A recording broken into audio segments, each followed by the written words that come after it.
Hi! இன்னைக்கு உலக தமிழர்கள் இருக்காங்கல்ல, அவங்களுக்காக ஒரு சிறப்பான ஒரு காதல் பாடலை நம்ம பார்க்கலாம்.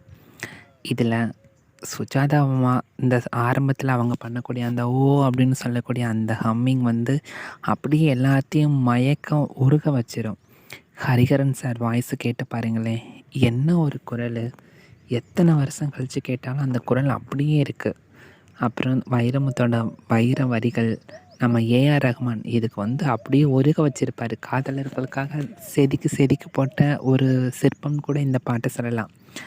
அதோட இசையா இருக்கட்டும், இதில் ஒவ்வொரு காட்சிகள் ஒரே ஒரு இடத்துல தான் விதவிதமாக செட் போட்டு அருமையான காட்சிகள். சொல்கிறதுக்கு வார்த்தைகளே இல்லை. அந்த அளவுக்கு மிக பிரமிப்பான ஒரு பாடலை நம்ம இன்றைக்கி பார்க்கலாம். இதில் ஹீரோ வந்து நாகார்ஜுன சார், ஹீரோயின் வந்து சுஸ்மிதா. அவங்க அழகு என்ன, அவங்க முக பாவனைகள் என்ன, அவங்க நளினமான அந்த நடனம் என்ன, பேரழகிகளும் பேரழகுன்னு கூட இந்த பாட்டை சொல்லலாம். சரி, என்ன பாட்டு நினைக்கிறீங்களா? வைரமுத்து எழுதிய அந்த கவிதையும் ஏஆர் ரகுமான் இசையும் சேர்ந்து நம்மை மெய்மறக்க செய்த ஒரு பாடல். என்ன பாடல்னா, சந்திரனை தொட்டது யார். ஒரு அற்புதமான ஒரு காவிய பாடல், காதல் பாடல்னு கூட சொல்லலாம். ஒரு பெண், அந்த பெண் வந்து தன் காதலனை வந்து ரொம்ப அளவுக்கு அதிகமாக நேசிக்கிறான். ஸோ தலைவன் வந்து இப்போ தலையணை இருக்குல்ல, நம்ம தூங்கக்கூடிய அந்த தலையணை, அதெல்லாம் தலைக்கு வச்சு தான் நம்ம தூங்குவோம் அப்படின்னு இவ்வளோ நாளாக நினச்சிட்ருக்கா. ஆனால் அந்த தலையணை எப்போ இவளுக்கு பயன்படுதுன்னா, அந்த தலைவனை பிரிஞ்சிருக்கால, அந்த பிரிஞ்ச நேரத்தில் அந்த தலையணை கட்டி கொண்டு தூங்குறா. ஸோ அப்போ தான் தன்னோட தலையணைக்கு இவ்வளோ ஒரு சக்தி இருக்குதான்னு அதில் சொல்லியிருப்பாங்க.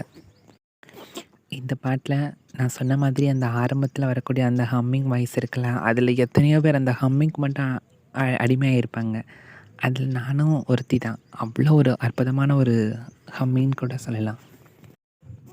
புயலுக்கு பிறந்தவள் நான், தென்றல் என்று மாறிவிட்டேன்.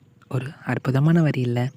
அதாவது இந்த பொண்ணு யாருக்கும் எதுக்கும் அடங்காமல் அது பாட்டுக்கெலாம் தன்னோட வேலை உண்டு அவ்வளோ சிறகெடுத்து பறந்துட்டு இருந்த ஒரு பொண்ணு, புயலாக மாறிட்டு இருந்த ஒரு பொண்ணு இப்போ தென்றல் காற்று மாதிரி அமைதியாகிட்டான். காரணம் அந்த காதல் தான். இதில் ஒரு இடத்துல நம்ம ஏஆர் ரஹ்மான் சார் இருக்கார்ல, அவரை கண்டிப்பாக பாராட்டி ஆகணும். ஏன்னா அம்பு விடுற அந்த சத்தம் இருக்குல்ல, அம்பு பொதுவாக எல்லோரும் விடுவாங்க அப்படி தானே.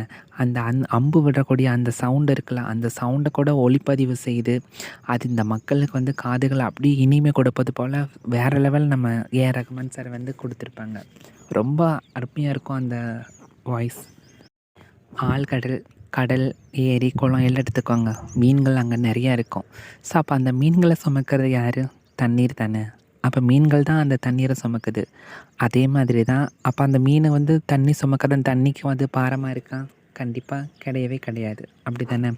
ஸோ அதே மாதிரி தான் காதலன் காதலியை சுமக்கிறான், காதலி காதலனை சுமக்கிறா. அது வந்து காதலுக்கும் பாரம் இல்லை, காதலனுக்கும் பாரம் இல்லை, காதலுக்கும் பாரம் இல்லை. இதில் எனக்கு ஒரு அற்புதமான இன்னொரு வரி பிடிக்கும்னா, பூக்கள் இருக்காங்கள்ல, அதில் வெறும் செடி கொடி தான் இவங்க நினச்சிட்ருக்காங்க. அதை தான் பூக்களை செடி கொடியின் பொருள் என்று நினைத்திருந்தேன்.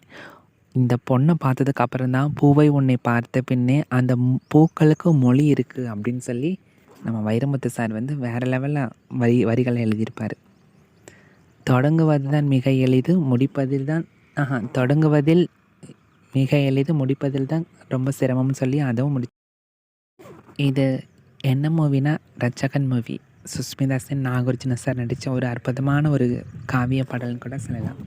இந்த பாட்டு எத்தனை காதலர்களுக்கு பிடிச்சிருக்கு சொல்லுங்கள்.